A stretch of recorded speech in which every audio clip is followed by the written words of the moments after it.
하나님 말씀 요한복음 3장 31절에서 36절의 말씀입니다. 요한복음 3장 31절에서 36절의 말씀 우리 한 목소리로 같이 읽도록 하겠습니다. 시작. 위로부터 오시는 이는 만물 위에 계시고 땅에서 난 이는 땅에 속하여 땅에 속한 것을 말하느니라.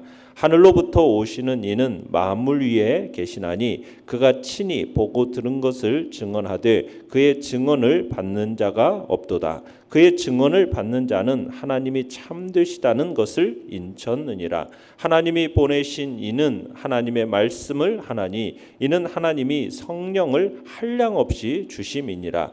아버지께서 아들을 사랑하사 만물을 다 그의 손에 주셨으니 아들을 믿는 자에게는 영생이 있고 아들에게 순종하지 아니하는 자는 영생을 보지 못하고 도리어 하나님의 진노가 그 위에 머물러 있느니라. 아멘. 오늘 말씀의 제목은 예수 안에 있는 영생이라는 제목으로 말씀을 나눕니다. 어제 말씀을 통해서 세례 요한의 제자들 가운데서는 우리가 1장에서부터 봤지만 이미 예수님을 따르는 자들이 생겨났었죠. 그런데 이어서 유대 군중 가운데서도 이제 예수님을 추종하는 자들이 많이 생겨나게 됩니다.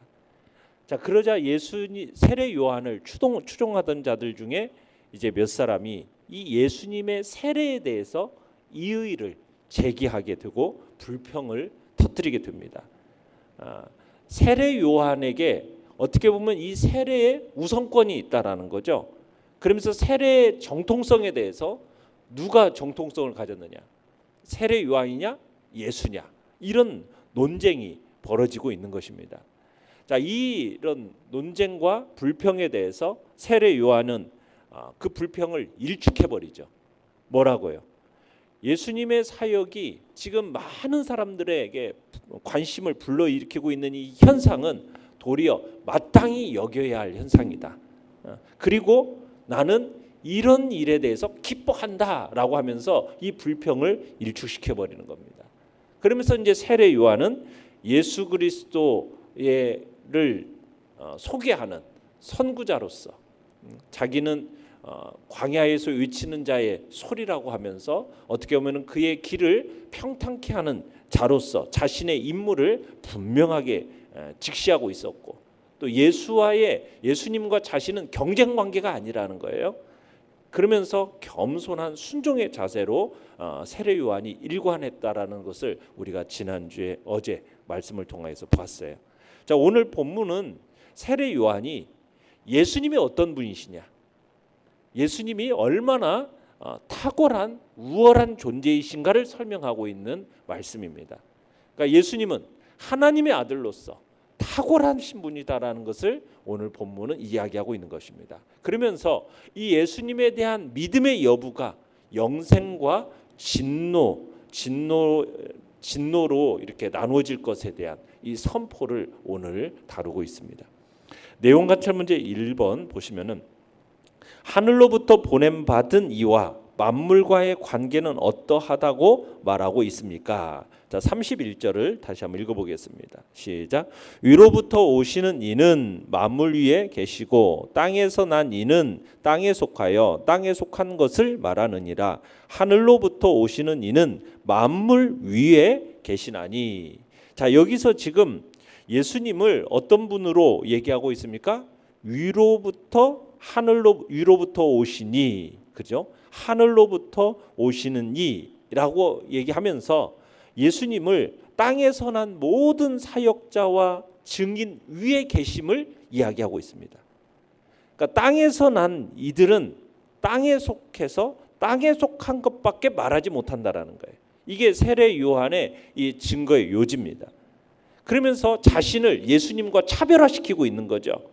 자기는 어떤 존재예요?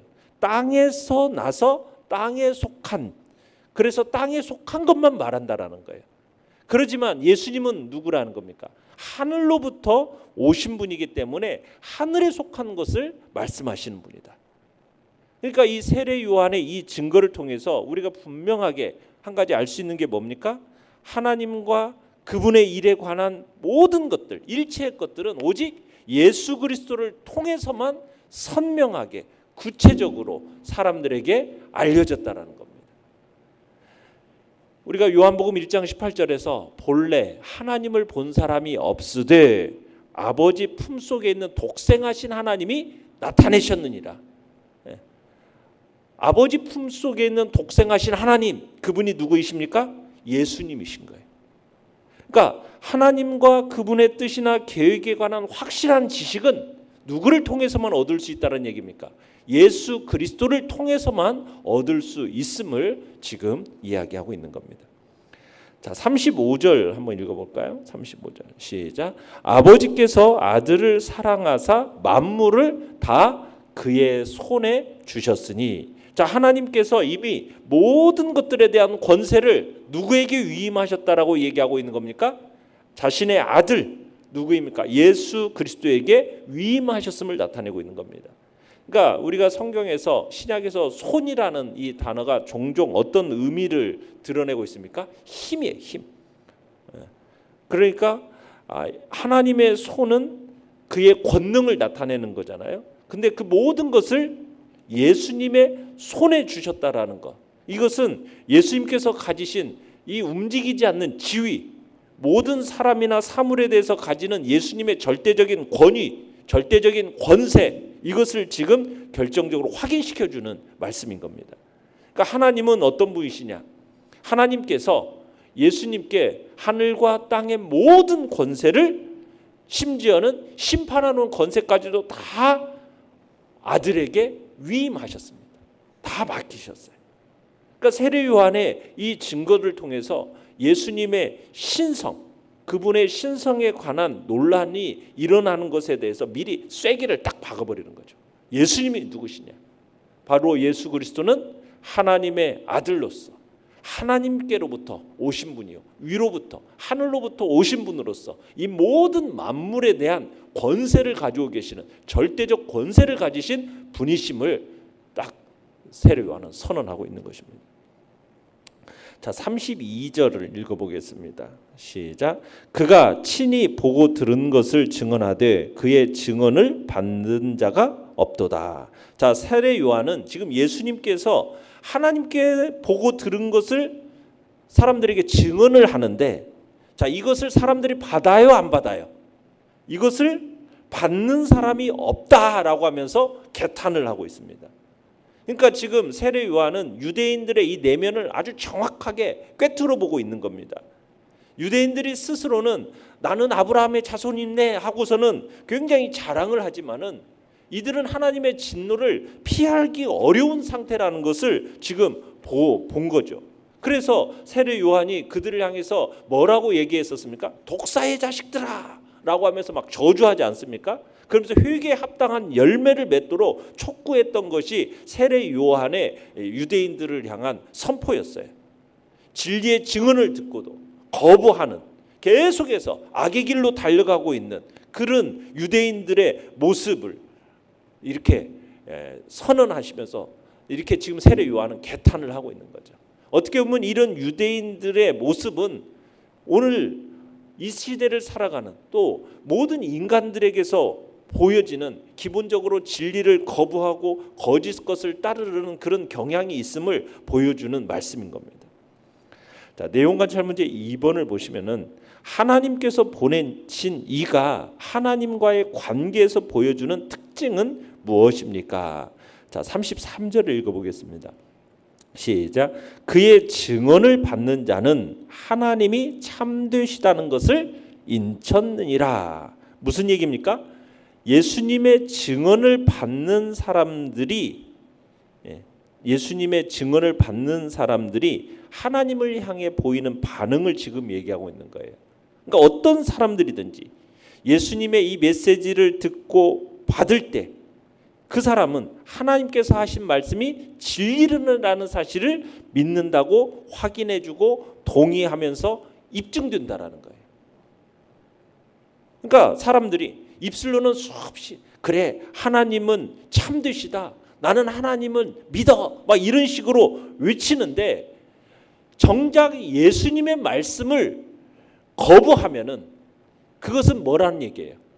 하나님이 참되시다는 것을 거부하는 거라는 거예요. 그러니까 예수님, 하나님께서 보내신 이 예수님과 하나님과의 관계는 불가분의 관계로 밀접하게 연결되어 있다는 거예요. 그러니까 하나님에 대한 믿음이 진실한지를 어떻게 알 수 있다는 겁니까? 예수님의 메시지를, 예수님의 말씀을 받아들이느냐 받아들이지 않느냐에 따라서 하나님을 믿느냐 안 믿느냐가 결정이 된다는 거예요. 지금 그 얘기를 하고 있는 겁니다. 그러니까는 하나님을 믿는다고 하면서 예수님의 말씀을 믿지 않는다? 그 사람은 하나님을 믿는 거예요, 안 믿는 거예요? 안 믿는 거예요. 믿지 않는 거예요. 자, 34절을 또 읽어보겠습니다. 시작. 하나님이 보내신 이는 하나님의 말씀을 하나니 이는 하나님이 성령을 한량없이 주심이니라. 자, 세례 요한이 지금 예수님을 하나님이 보내신 이라고 표현하면서 그의 사역의 특징을 뭐라고 얘기했냐? 하나님의 말씀을 하는 것으로 규정하고 있어요. 그러니까 예수님은 하나님이 보내신 이로서 어떤 말을 한다라는 거예요? 하나님의 말씀을 하는 분이라는 거예요. 이게 예수님의 사역의 특징이에요. 그러니까 예수님께서 하나님의 말씀을 할 수 있는 건 뭐예요? 하는 것은 뭐라는 거예요? 하나님이 한량없이 주시는 성령 때문에, 그 성령을 받았기 때문에 하나님의 말씀을 하는 것이다, 이렇게 얘기하고 있습니다. 여기서 무제한적으로 성령이 예수님에게 주어졌다라는 표현을 쓰고 있는 겁니다. 한량없이, 무제한적으로 성령이 주어졌다라는 거죠. 여기서 무제한적으로 주어졌다라는 이 표현은 뭐냐면 예수님 안에 있는 신성을 지금 나타내고 있는 겁니다.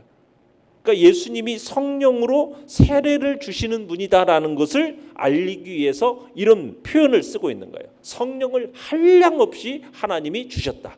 그분에게는, 예수님에게는 성령이 무제한적으로 존재하시는 신성, 바로 예수님이 신성을 가진 존재이시요 성령으로 세례를 주시는 분임을 묘사하고 있는 거죠.